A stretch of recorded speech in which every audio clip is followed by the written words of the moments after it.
Good morning, Prof. Morning, sir. How are you today? I'm fine, thank you. How are you? Good, good, thank you. Yeah, Good morning all to well. everyone who is joining our live broadcast this morning, or whatever time it is from wherever you are watching from. It's a privilege to be able to be allowed into your space to, you know, have this conversation. I want to encourage that you also be part of this conversation as you listen and as you watch.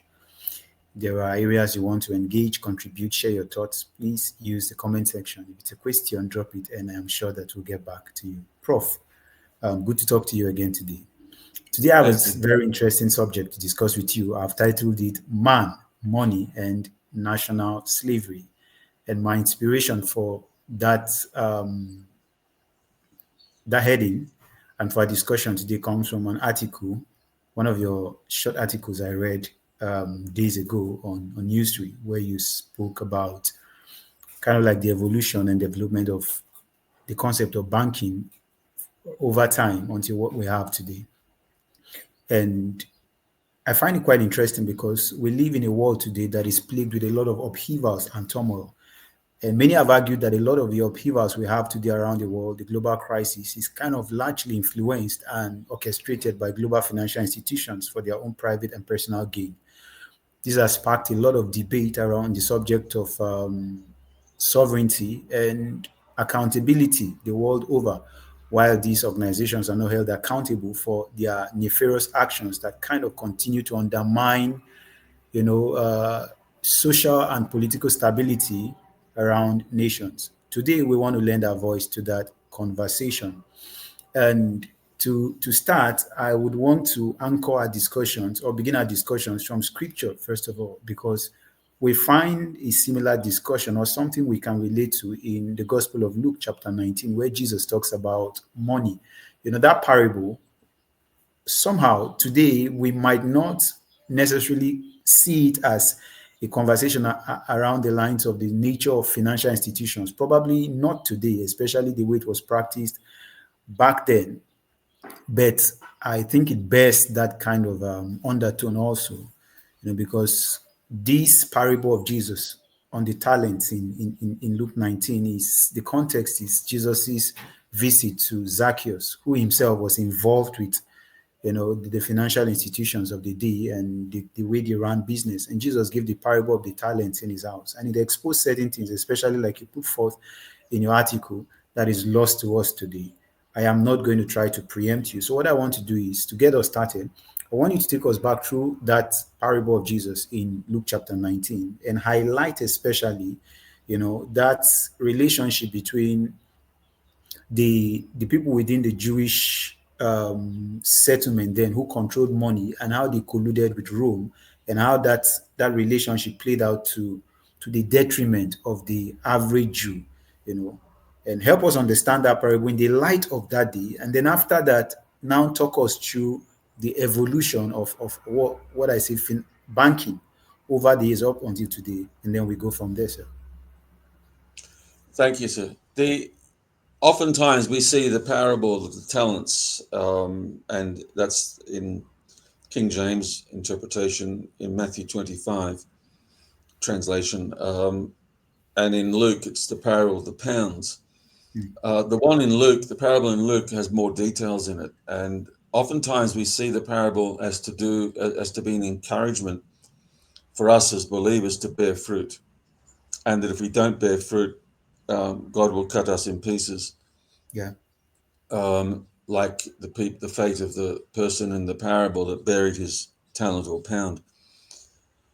And but the original meaning of that parable may not have been along those lines, going back to the days in which Jesus was speaking and commenting. The details of the parable in Luke reflect the historicity of King Herod. The details are quite accurate in terms um, of his kingship in those days. So Herod was a rich ruler and or rich personality in Judea, and he traveled to Rome to be made king of the Jews by the emperor. So that's what the parable of the pound says. He traveled to a far place to receive a kingdom for himself. Yeah. And so that fits exactly what happened to Herod. He traveled to Rome and he was appointed to be king of the Jews. Now, the the Jews, many of the Jews back in Judea, Jerusalem, did not want that because Herod was not really a Jew. He was an Idumean, a foreigner. And so many of the Jews felt that they were being put under suppression, or colonialization by Rome and by this King Herod. And so that's the parable says that when he came back to Jerusalem, he brought all those together that didn't want him to be king, and he killed them. And that's what Herod did. When he came back from Rome, he gathered together those that were disaffected, and protesting against his kingship, and he slaughtered them all. And then there's the part of the parable of the pounds where he before he traveled, he entrusted his wealth to certain people. Now he was traveling for a long time. Yeah. The journey would not have been quick, and he entrusted certain people to steward his businesses while he was away. And so when he came back, he asked for a reckoning and accountability from these people, which this is exactly what Herod would have done when he returned. And so you get it through the details of that. They made what we would call today inordinate profits. The profits were extraordinary, or beyond that which would be expected from normal business, and in a short period of time, relatively short anyway. And so there's something wrong. There's market manipulation going on here to receive those sorts of profits, and some sort of market advantage or oppression of the people. Yeah. And this was contrary to the Torah culture in the Old Testament, that if anyone was making profits beyond that which was, you know, expected or proper, then they were said to be doing so at the expense of others, and that they were thieves. They had engineered some kind of advantage which enabled them to rob from their neighbor and from other people. And that was frowned upon in a Torah community. It wasn't community orientated business or profit making. Now, some people try to drag this into a communism or capitalism debate, and we're not talking about that at all. Mm. That's just a complete distraction from the situation. Oftentimes, when you talk about Jesus and the early church in Acts, they try to drag you into they call you a communist and so on for discussing these things, which is just means people don't want to discuss what the scriptures say.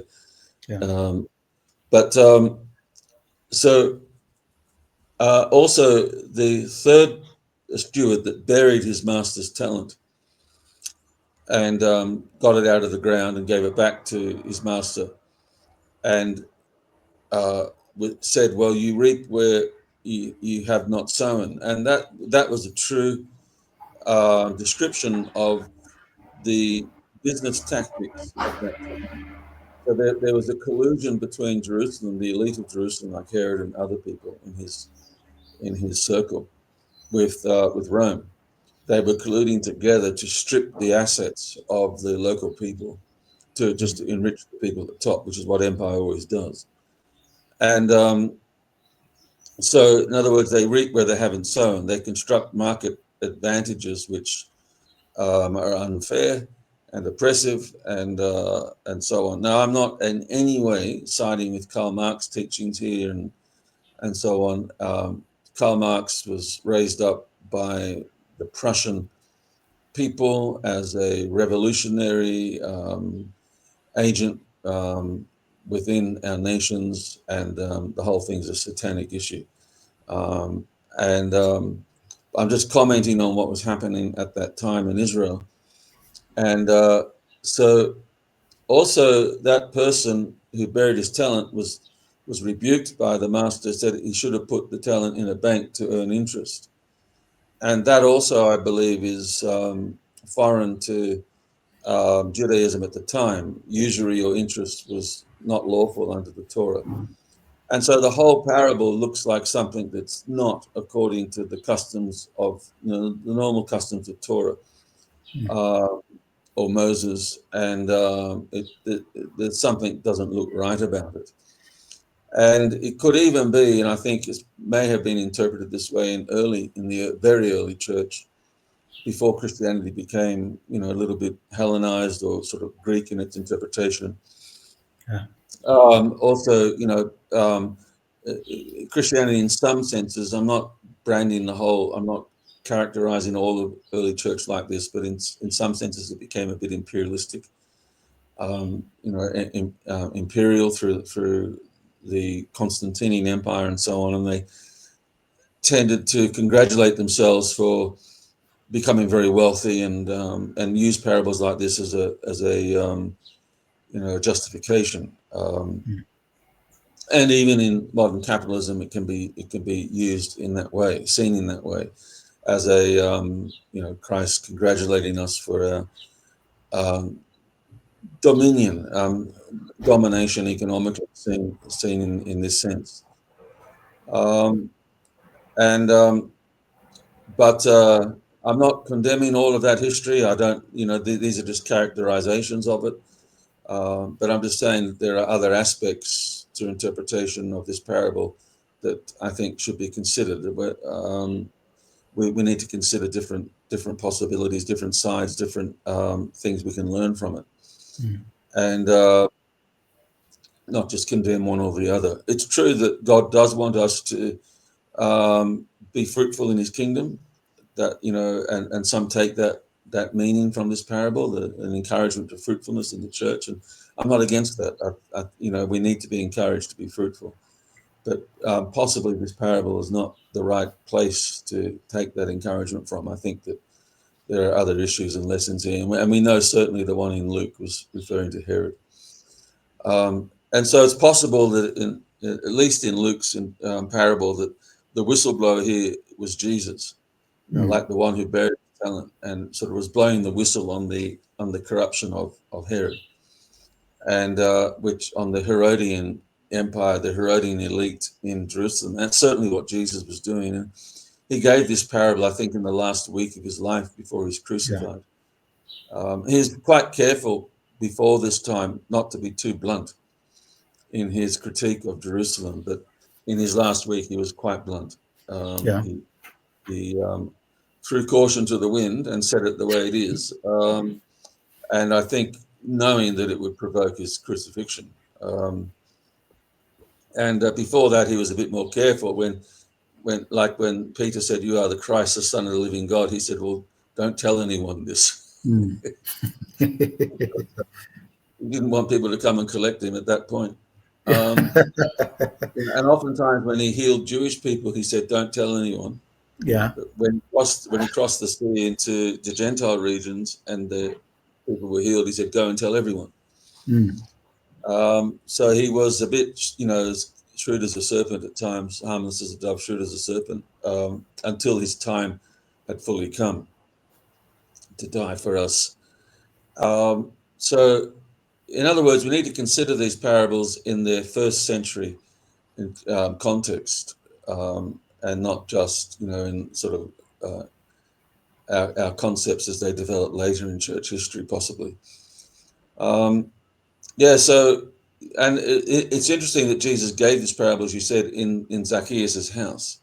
And Zacchaeus was one of these people, these sort of Herodian servants that was making these inordinate profits. I don't know the details. I hadn't looked through Zacchaeus' particular accounts.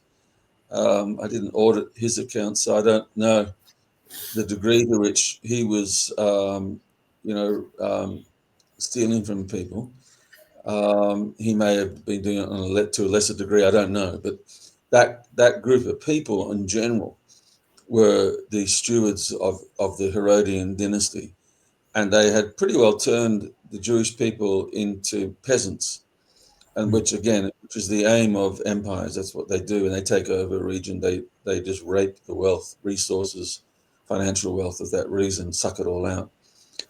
And so just quickly going through some of the ways this happens, Zacchaeus would have taken, and let's just not talk of Zacchaeus in particular because we don't know his his personal details, but Yeah. that group of people, the tax collectors in general, who worked for Herod, they would collect taxes from the Jewish people, and they would collect more than they should have collected, which is why the Jews didn't like tax collectors. Mm. And then they when they couldn't just take that money to Rome because it's too far to journey and too dangerous, they'd be robbed. So they had to make banks. They birthed banks or corporations as banks in Judea, and people like Zacchaeus, they had their banks, their own banks, and they deposited their tax money in those banks, and and they would start making interest on loans and businesses from those banks. So anyone that wanted money, they'd come to these banks and to borrow money. And so they're not just collecting taxes for Rome, but they're investing those taxes into to become loans to other people. And some of these people are in great need, and the more need they are, the higher the interest they would charge these people. Because they know they could get more money out of them because of their desperate situation. Mm. And like there'd be farmers, for example, that if there was a bad year, if there was a drought, they'd come to the banks for a loan, and they'd give them the loan at a high interest rate. And if there was another bad year, then the bank would just take the land off the people. Oh. If they pay any, and they just take, and so that's how they were just taking wealth off the people. And like because the banks had a lot of capital, and this is the kind of capitalism I don't like. Generally I like capitalism. It's the right, because it's freedom for people. The state should not be owning properties. The people should. And but when there's no regulations and people can get themselves into an unfair advantage, that's when it becomes a problem at times. And so, because of all the resources these banks had, to this unfair advantage in that they were the tax collectors, so they had this unfair advantage that other people didn't have, and that has to be looked into. Sorts of advantages like this, otherwise they will corner the whole market and take control of the wealth of the people, and that's happened in our day today. That's why 1% or 0.1% of the population owns most of the world's wealth today, and that's the problem Nigeria is in. Because of all their capital resources, they can they they can just try to keep this door open. Okay. Sorry, I'm a bit distracted because I don't want to block the internet. Excuse me.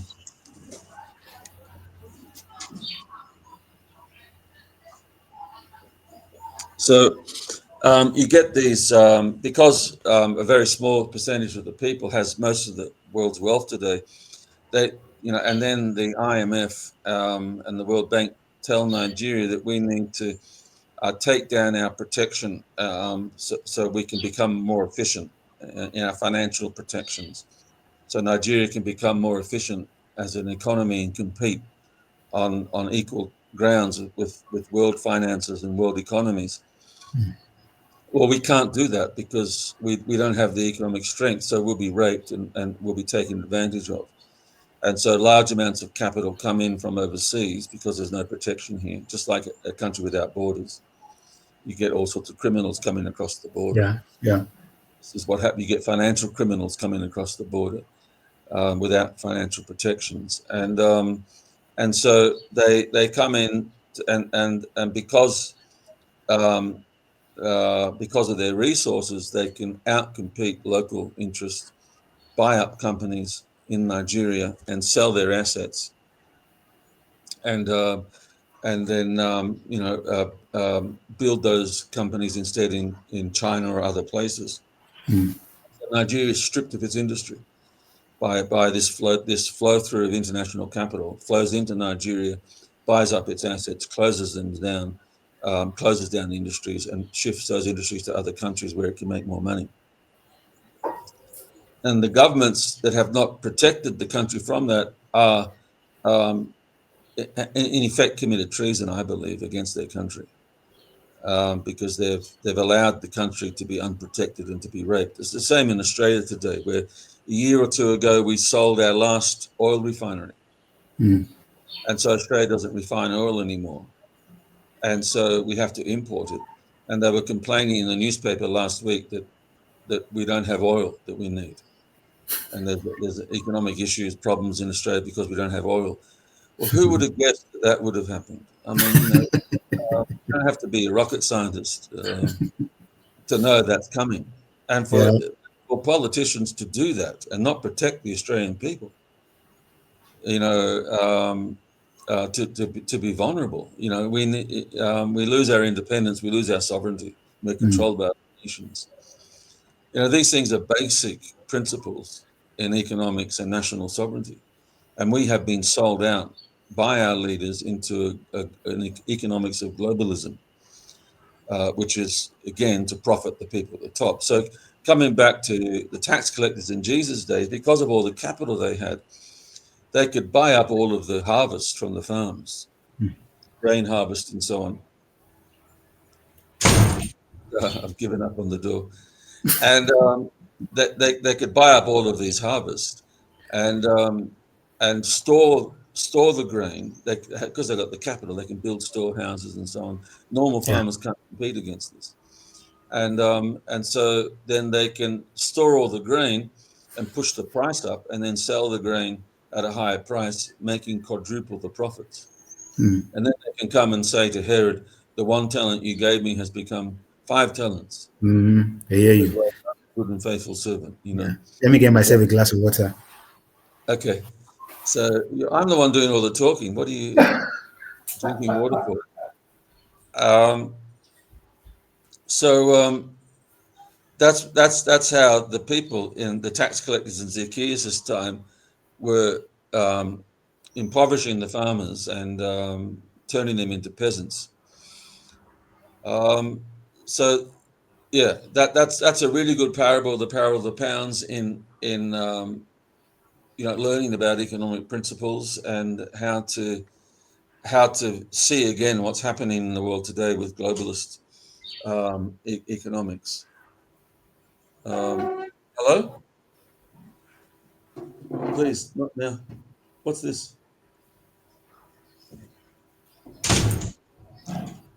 Sorry. Um, with globalist economics, so we can learn a lot from these parables. Now, also, you asked in your question to have a look at the history of banking and that's brought us to the day in which we're living now. And I don't know a lot about that history. There's lots of different things that we can go into there, but the one I mentioned in the last article that you referred to in the question was about Britain and how the earlier kings of Britain had made it illegal to loan money with usury, with interest, because they were a Christian nation and they wanted to follow the principles of the Old Testament, of not impoverishing people through interest rates and stopping these banks that were really predators, economic predators. And that's the situation we have today in the world. It's just sharing with a friend this morning how, in Western countries, almost nobody owns their house. The Wow. houses are owned by banks. That's And serious. yeah, it is very serious because that's how they can be controlled. If you can be censored or sanctioned in some way at your job or something like that because of your speech, because of something you say, Mm. then you can lose your income, you can lose your house. And if you're bringing up children and you want your children to have a shelter and have a home to stay in and so on, that's a problem if the bank owns your house. It's a serious problem. And most of the West today is being controlled because of that. That's why the people don't speak out. There's a fear there, and so that's really it's this is deliberate. It's a deliberate strategy to control society and humanity. Um, and so earlier kings of Britain could see this coming. They could see it in the scriptures, Old mm, Testament, and like the parable of the pounds and Jesus' other teachings about community. And so they didn't allow these banks to, um, become monopolizers of money in the community, and also to charge interest. Later on, I don't remember which king it was, but the king who needed money for certain projects and so on, yeah, he didn't go to the banks because the banks would take advantage of him, even of the king, and demand certain interest rates and so on. And rule over, like it's been said. There's been a quote from Rothschilds. Um, Rothschilds that said some time ago, and some people have disputed this quote, but I'm sure it's real because of the way they behave. He said, "I don't care who's ruling the country. It's who rules the banks that matters. mm, They're the ones in the country. It wow, doesn't wow, matter who's in government." And that is the truth.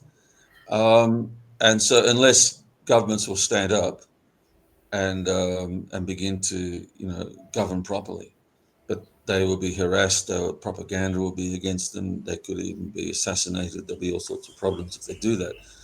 But you need a government with balls, and so to speak, if you excuse the pun, or not, it's not a pun, a direct statement, but the proverbials. And most governments today don't have that. They're just part of the bribery system. They take their allotment from Rome or from the elite in Jerusalem, from Herod, and they just yield to the system.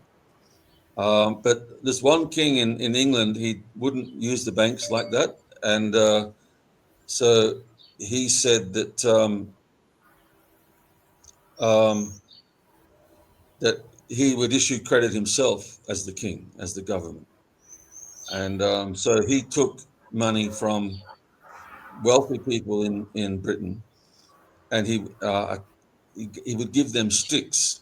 And these are certain sticks that couldn't be counterfeited, that he had mm, made, that were a form of a note, a note of, like today we call them bonds. The government can yeah, issue bonds with this. It's a promissory statement that I have your money and I will pay it back at a certain time. So they would give him their money, and he would give them a stick that was like a bond, a yeah, promissory bond to pay back that money. So long as they had that stick, then the government owed them that money at some point.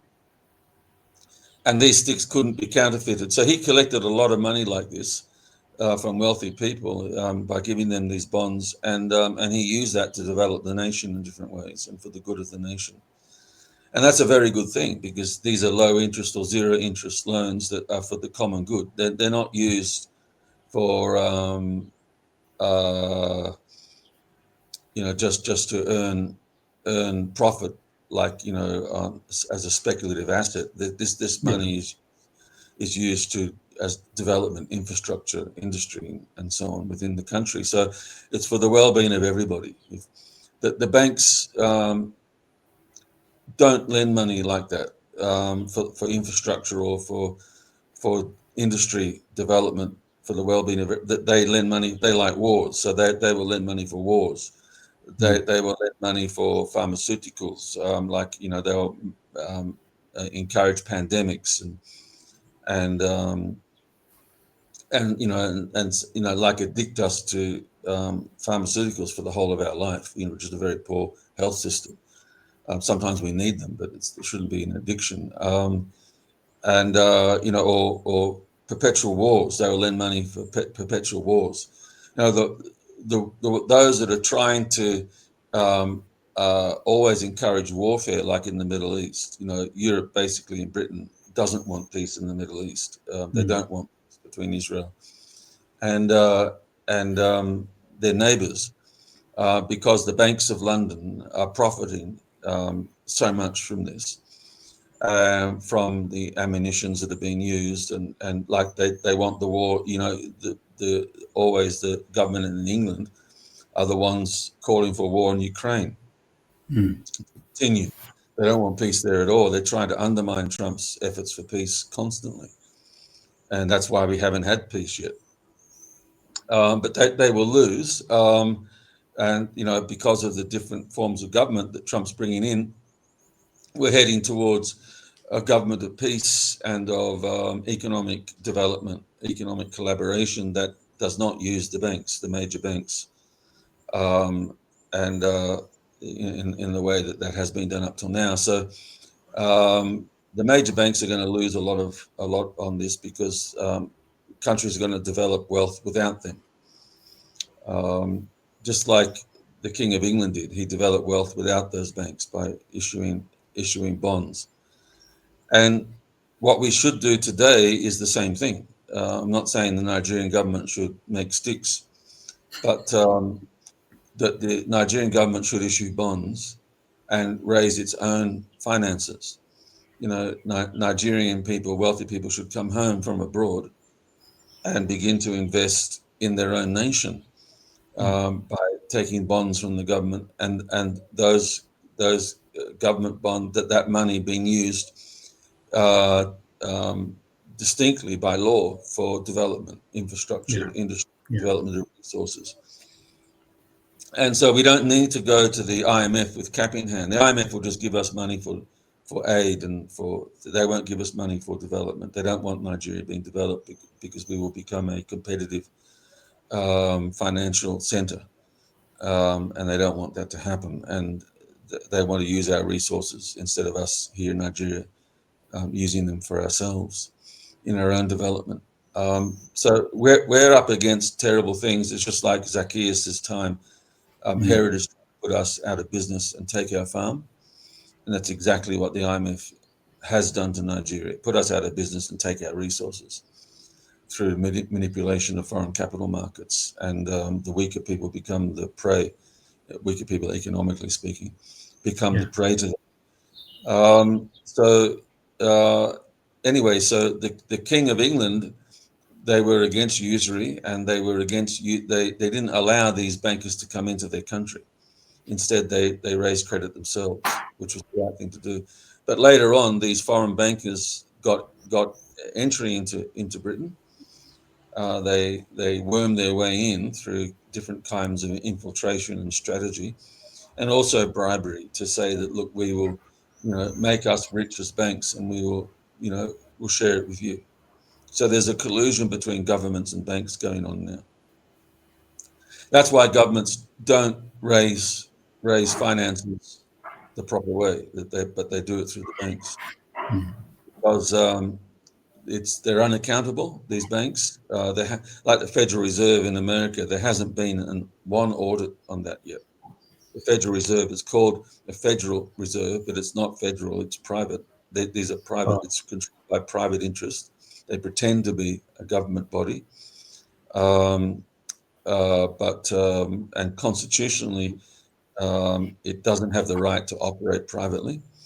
But they brought out legislation and so on, which gave them the opportunity to take over finance in America back in 1913. That's when the Federal Reserve was launched, 1913.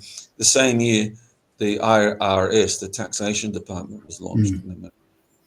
So the thing about the Federal Reserve private banking is that it necessitates tax, because it lends so much money to the government at high interest that the people of the country have to pay that interest. They have to pay it back, and therefore you have to tax them.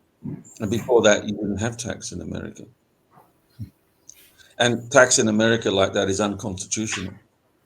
It's ripping off. It's committing fraud against the people. If you go back to the original Constitution of America, this is not allowed. And tax has gone up now to almost 40%. In other countries, it's higher. 40% of your income goes to the government, and they don't do anything with it except give it to the banks largely. America now is like it's so underdeveloped. Its roads are falling apart. Its airports are falling down. Its infrastructure is falling to pieces. I've been there. It's in a terrible state. They haven't spent anything on infrastructure and industry. They've shipped all the industry out to China, and the wages collapse. You don't get proper wages in the country because they've closed down their industries. And so Trump has come in saying, no, we have to rebuild our industries and take control over our economy, take control over the banks, and so they can't do this to us anymore, and take control over taxes. Yeah. And he's going to significantly restructure the Federal Reserve and take it back under the power of the government, which is the right thing to do. Because they say, oh, well, private banking it means the government can't control it and it's independent. It's not independent at all. It's dependent on private interest. It's a fraud. That's the problem with the private banking, is that it serves private interest. So you can't play a game of sport, and the football team you want to win, you make one of their players the umpire. That's what they've done, and so the president of the country has to be the umpire, Mm. especially if he's been elected properly by the Yeah. people through an election that is without corruption, which we haven't had in America for a long time. But that's trust the Lord, that will be fixed up too. Um, so yeah, so we need to get back to the earlier days of Britain, where they were against usury, Yeah. and the governments were against using the international private banking system to finance their budgets, Mm. because from 1913, when um, the the Federal Reserve Bank was launched, unconstitutionally in that country, and then the IRS, the tax department, was launched. That's when America started to go into perpetual war. Mm. The First World War was really a banks war. It was, the banks loaned money to both sides, Germany and the other side. The banks were lending money to the enemy as well as the other enemy, Yeah. both sides, and so they make a lot of profit off that war, and our children go and die on the battlefields, while Herod and his Herod and the ones he gives his talents to make all the money. Mm. And the more war, the more money they make. And Herod says, "Well done, good and faithful servant. You have been given little and you've made much." And so that's why they brought us into the Second World War too. The Second World War was contrived. It was engineered, and the banks have a large part of it. So the wars in the Middle East today. And what they do is they put us against each other, divide us, and so we think we're the ones causing it. Like the Jewish people, or the Palestinians, or the Muslims, or the Arabs. Yeah. Uh, Yeah. we're the ones causing all these problems, or the Ukrainians and the Russians. It's not them. It's the banks. It's the ones that have infiltrated those countries and have caused the instability, because they have a purpose, and Mm. that is to take control of resources, not just make money for war, but take control of Russia's resources, Ukraine's resources, and take away their national sovereignty, like they've done in the Middle East. But it's turning around now, and the Middle East today is gaining its sovereignty back. Yeah. And Nigeria has come a long way. It doesn't have terrorism is reducing a lot now. Terrorism is globally sponsored, um, and I don't even like to use the word globally. It's not in the Bible.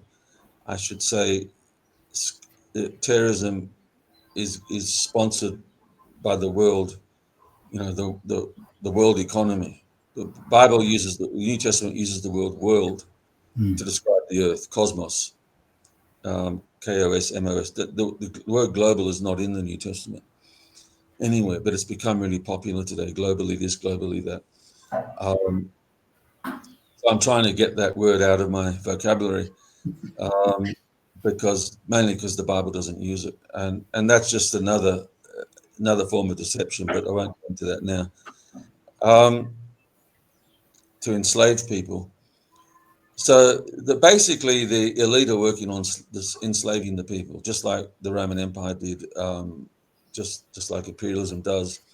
Yeah. And if they can make us all debt slaves, like Nigeria today is a debt slave. Oh yes, well, the IMF will lend you a loan for this pandemic or for this aid or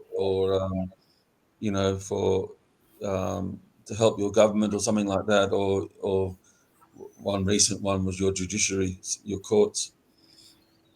None of it's for development, um, or for infrastructure for industry, develop our resources.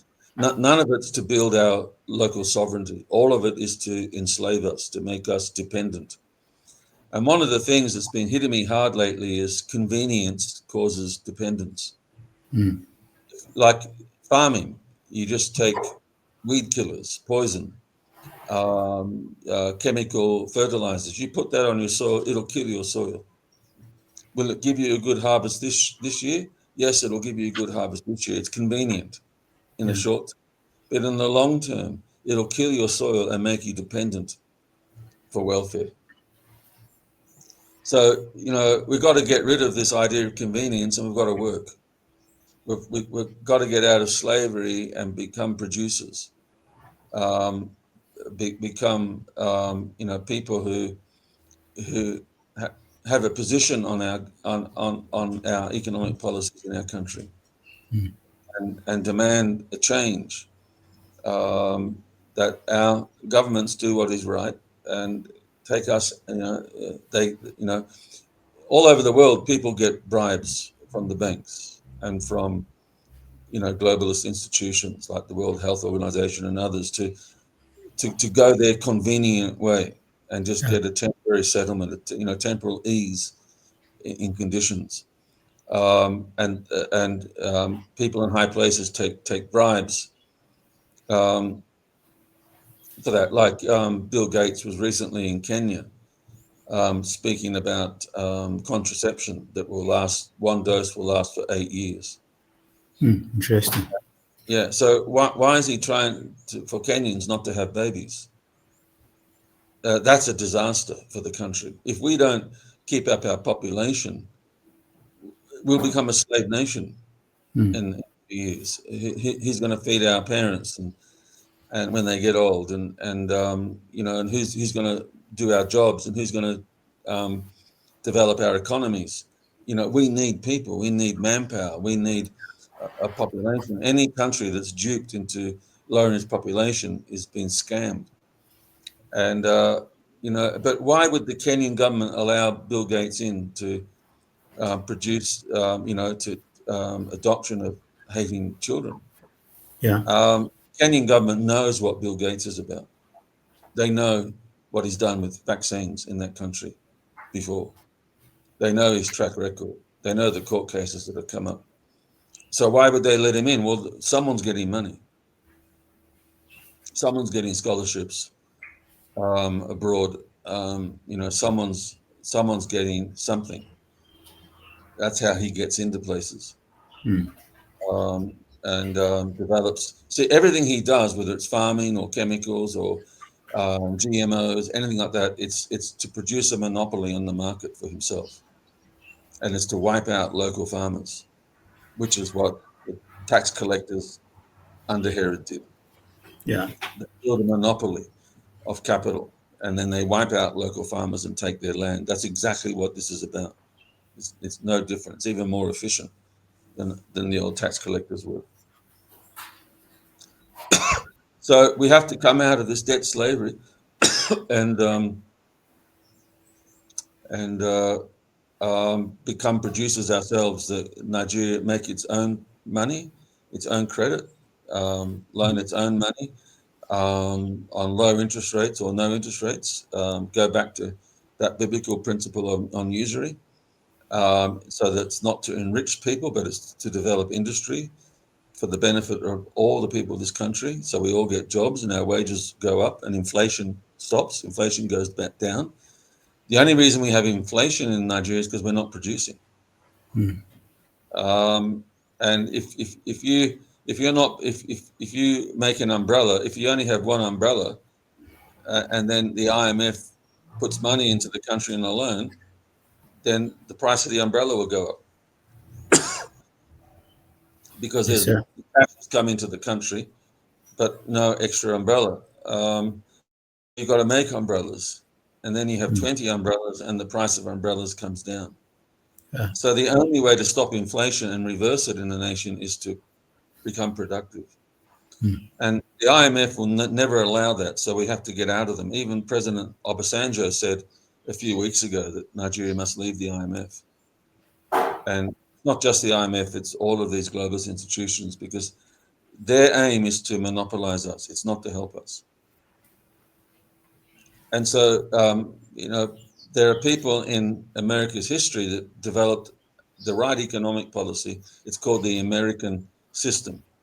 And America has been taken over by the British system of imperialism, of foreign banking many times. Their presidents have been paid off and they have submitted themselves to globalization. And that is not the American vision. Yeah. The American vision at the time of the revolution and the economics of Alexander Hamilton was to reject foreign credit and to issue American credit and Mm. to turn that credit towards the development of industry. And they tried to stop this president. They assassinated him and others like him that followed, many. You watch any president that died in office, this was their policy. Even the one that choked on an oyster, he didn't have to be shot.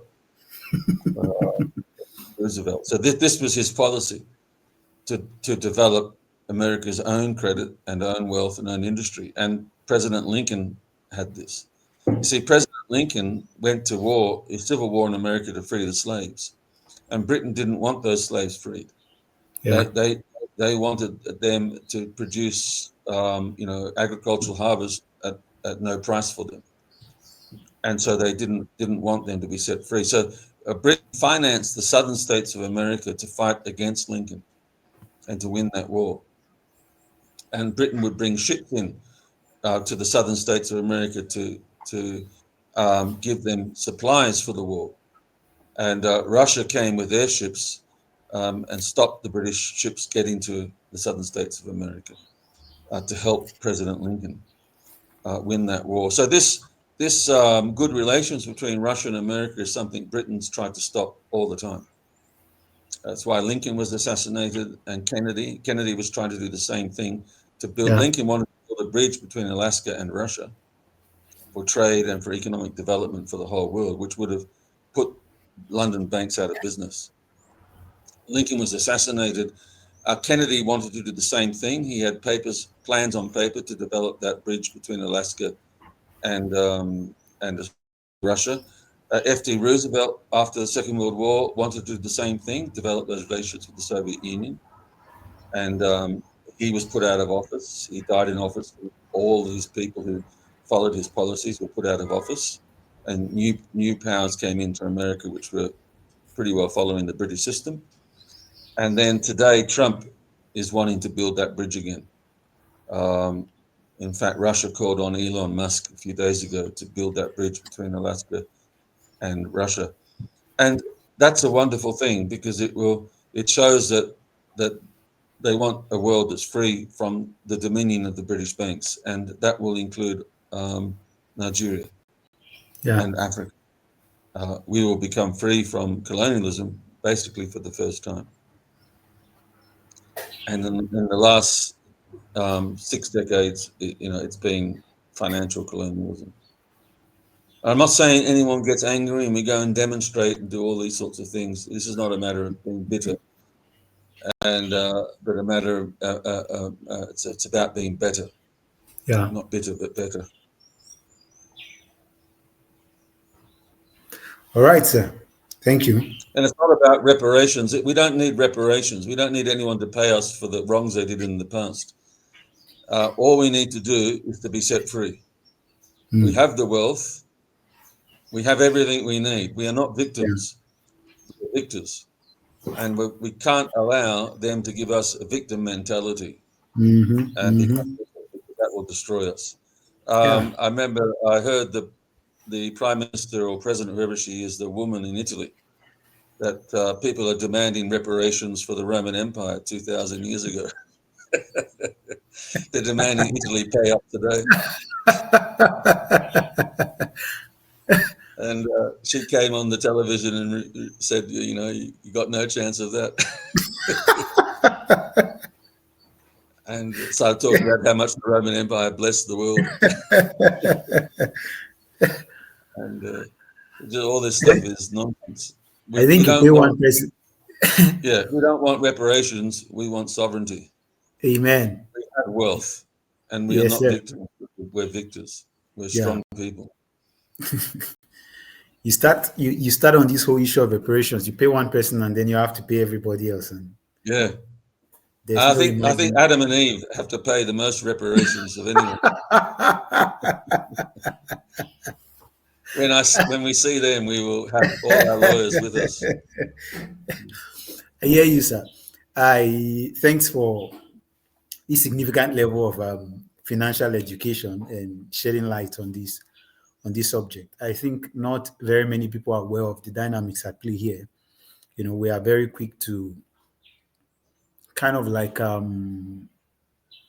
attack the symptoms or complain about the symptoms without really identifying the root cause. There's a lot of upheaval in the world today. We have all of these conflicts, all these crises, and everything. And sometimes, in as much as I'm not excusing bad governance or other individual element at play. I'm just saying that at the root of all of these Yeah, things, like we're hearing from you now, is the influence of all these global financial institutions. You know, yeah, they are like the invisible hand that we don't see, pulling the strings and making mm, all these things happen around us. And it's high time that people's eyes are open to really see where this is coming from. And it brings to fore the subject or the matter of collateral, because as you speak, I realize that for these global financial institutions, collateral becomes a big thing here now. Because if they are in the business of monopolizing wealth and then using this wealth to control governments and run the world, you are giving loans to governments, you are giving loans to organizations, somehow you have to be able to continue to have access to funds and have access to resources, which is the reason why we see them getting involved in nations. I look around the world today and you see most of the nations where you have a lot of conflict upheaval are nations that are very rich in resources, very, very rich in resources. You look around Africa, you see what's happening in Nigeria with the insurgency. You look at Congo, you look at Venezuela, you look at the Middle East, see Ukraine, see Russia, all these fighters, these nations are very rich in resources.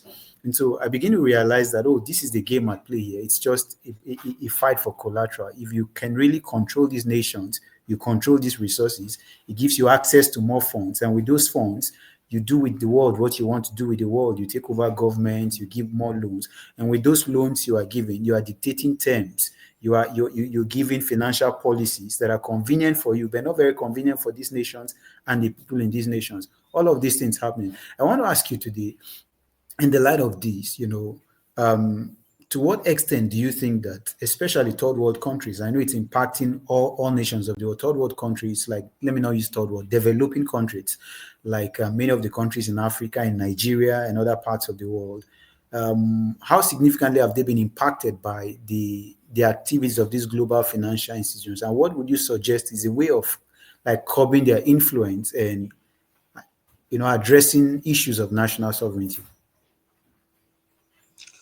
well, I think that we have to do what Trump's done and is doing in America. He talks about making America great again, and that's not just for America. Australia is it's like an A as well. Australia's A, like America is A, the letter Mm, A. So we should have that MAGA hat in Australia, make Australia great again, mm, MAGA. And we need governments that are not going to rule for Bill Gates or for foreign capital interests, that are not receiving some benefit in order to do what outsiders want them to do. And that's exactly what's happening in Australia and in Africa. Um, And so we are, in a sense, a colony. Australia is a colony of Britain, always has been. It's said to be independent 200 years ago, which is a joke. I'm sorry, but that's the way it is. And so, governments are not ruling for the people. The people elect them, and sort of in Australia, we're given two people to vote for, and they're Mm. both the same, just that they wear a different tie.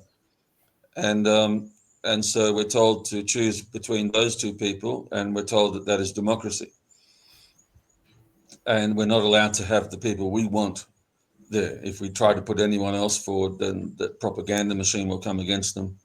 Yeah. They will be vilified, and all sorts of things, and will happen. And so, to control the electoral process in Australia, so the the situations become very serious when you get a government, as I said before, that is selling our industries and our like even our oil refinement and so on, and becoming dependent on foreign money.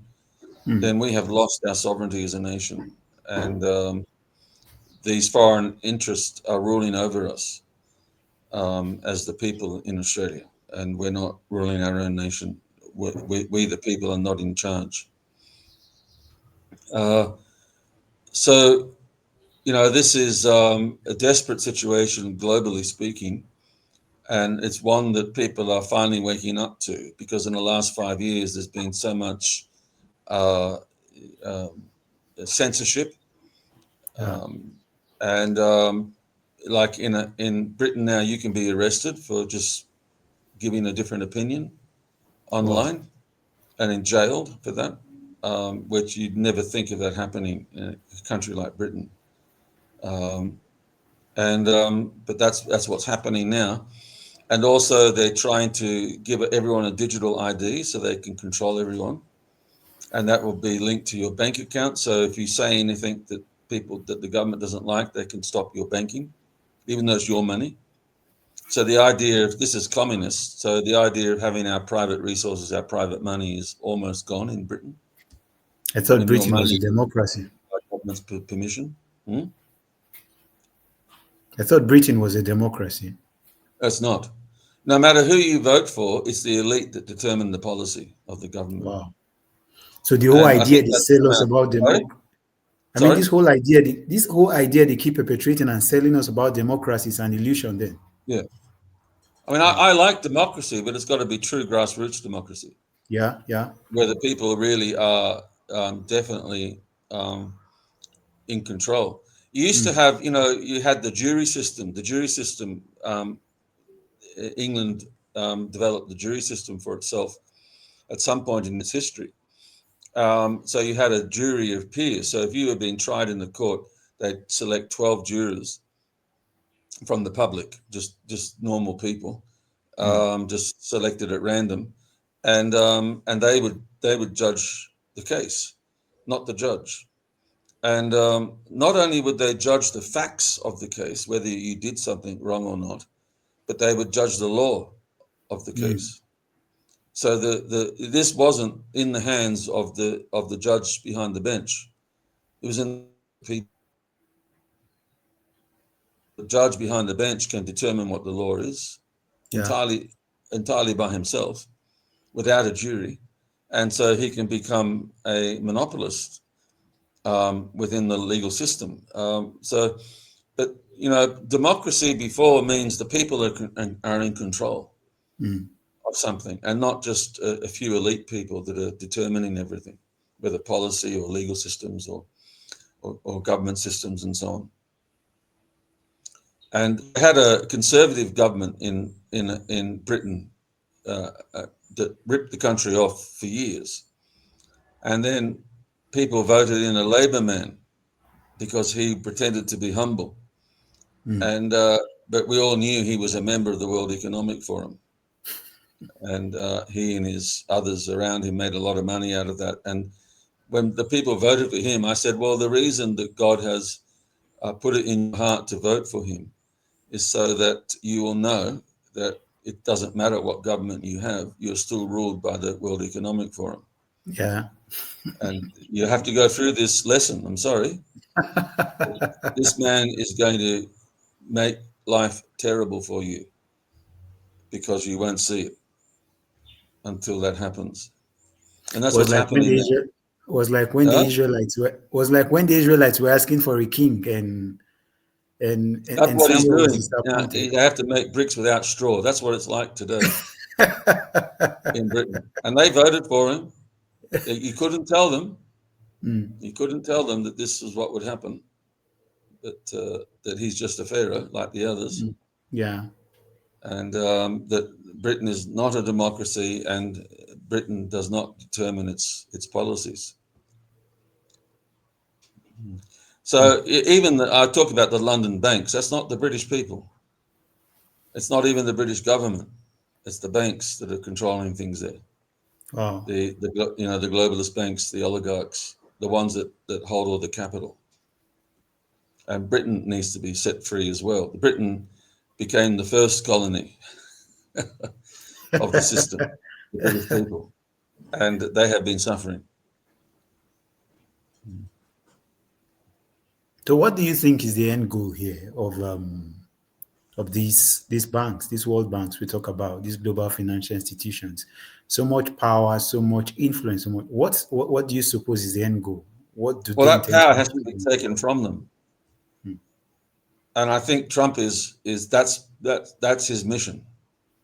And he doesn't come out and say that every day because he doesn't tell you all his strategies. If he's going to bomb you tomorrow, he won't announce it the day before. Yeah, yeah. Um, he doesn't make wars, but sometimes he will put aside threats. Mm. Um, and like all the drugs that are coming into America from South America, and because America's got the money, so that's the market. So if anyone makes drugs, they're going to bring them to America. They won't sell them in their home country. They'll sell them where they can get the highest price. Mm. And so drugs are coming in across the border, um, worth billions of dollars every year, and they're killing millions of people in the country. And so they've talked about a war against drugs for years, the American government, but it's never been genuine. They've been in cahoots with it. They get part of the money. America's been run by a mafia for a long time, and but Trump is the first president in my lifetime that's really tried to stop this, maybe since Kennedy, and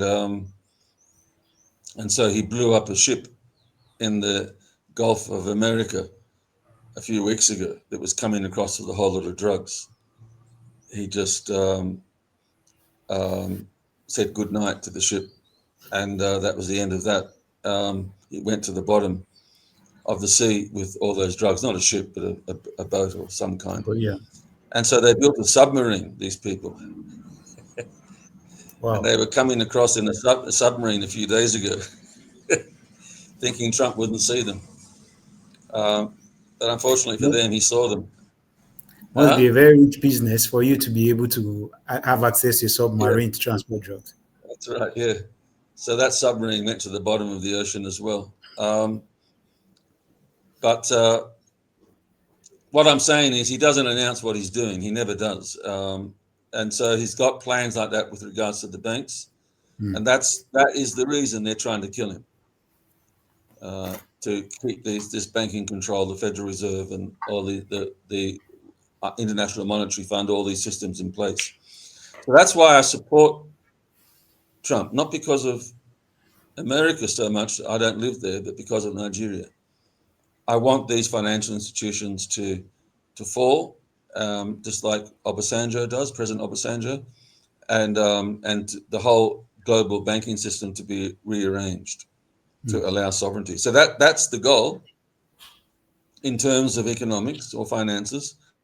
Um,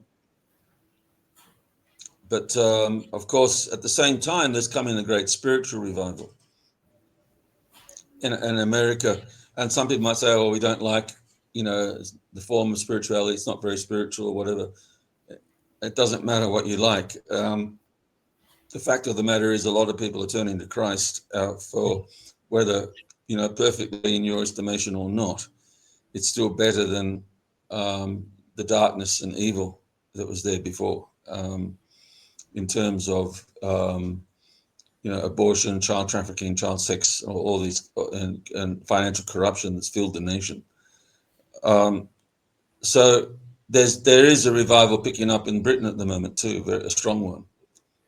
I'm not sure that it's in Australia yet, but we're heading into days of great awakening, because this Amen. global banking system hasn't just been about money. It's been about destroying the morality of our countries Yeah, yeah. and our families, Mm, our faith in our families. It's secular, it's materialism, and it's tried to put out faith. The United Nations has tried to squash faith in Nigeria and family values. And so they've been relentlessly trying to do this for many, many years. It's the backbone of Bill Gates' work and all of the people involved in this globalism.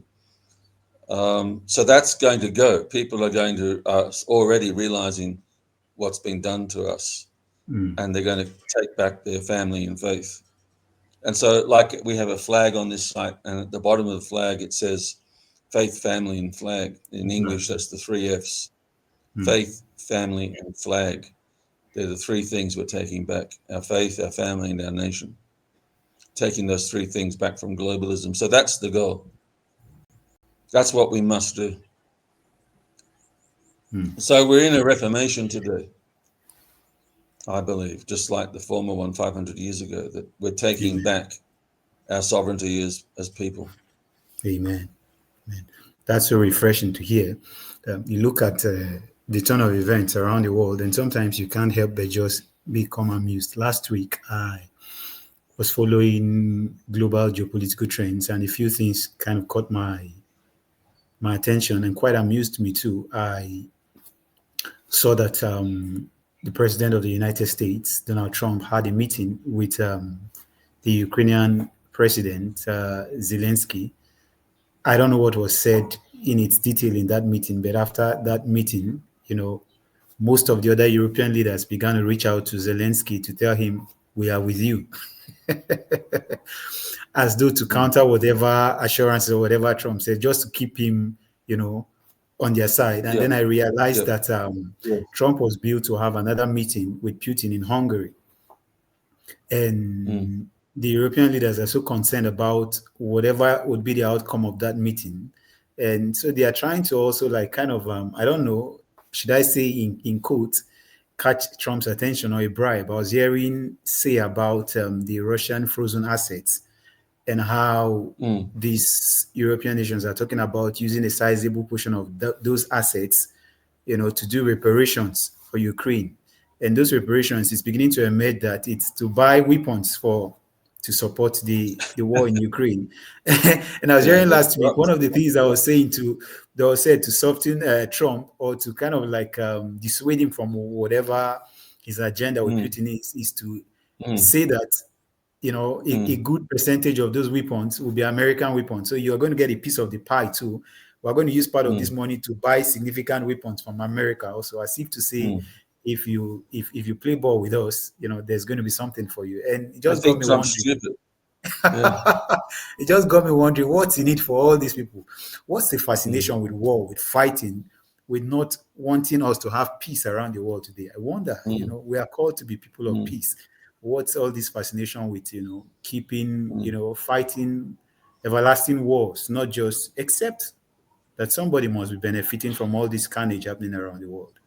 Somebody must be profiting from all these wars, all this fighting. And like you said, Yes. the weapons trade, access to resources in these places, taking over regimes and using them for your own interests. But Mm. on the brighter side, you said revival is coming, and that gives Mm. us encouragement. You said over and over, there's a light that is shining, that is breaking forth, and darkness cannot hold back that light. And the church are the bearers of that light. And this is the reason why, more than ever, in the face of all this intimidation, all this, dread and fear and everything outside there, we must arise as the people of God, because we are key to the renewal that the earth is going to experience and to the change and transformation that God intends to bring into the world in the days we're living in. Angels will not come and do it. It is our collective responsibility to rise, especially as a church. People who bear the truth must begin to speak up. We cannot fear persecution or, being called names or scapegoated. Jesus Christ told us if he was not spared of persecution, we are going to suffer the same fate. And so we must be people who are courageous. Prof, it's been so insightful and educating talking to you today. Thank You you, sir. know, I get to learn so much having these discussions with you because, like I Thank say you. all the time, they are not our everyday church or Sunday discussions in church. So the opportunity to get enlightened and get educated in these aspects also comes in very handy, because in order to be effective in the world we are living today, one needs to understand how the world works and what's happening in the world. Which means that we must become a part of this conversation. We must become aware. To be a part of the conversation, we must first of all become aware of what the conversation is. And to a very large extent, I think that's what you're helping us do on this platform, helping us become aware of what the conversation, the global conversation is now. So we now know where to get involved, how to get involved, and what God expects us to do. And for that, I am very grateful. And I believe everyone who watches our channel and listens to you are grateful too. Thank you very much, sir, for taking the time today also to talk to Thank us. you, sir. Well done, sir. Thank you very much, sir. God I bless you. enjoy it. Always a pleasure. All right. Thank you, sir. And Well for everyone done. who's been a part of our broadcast today, thank you. And until we come your way next time, do have yourself a great day and God bless you.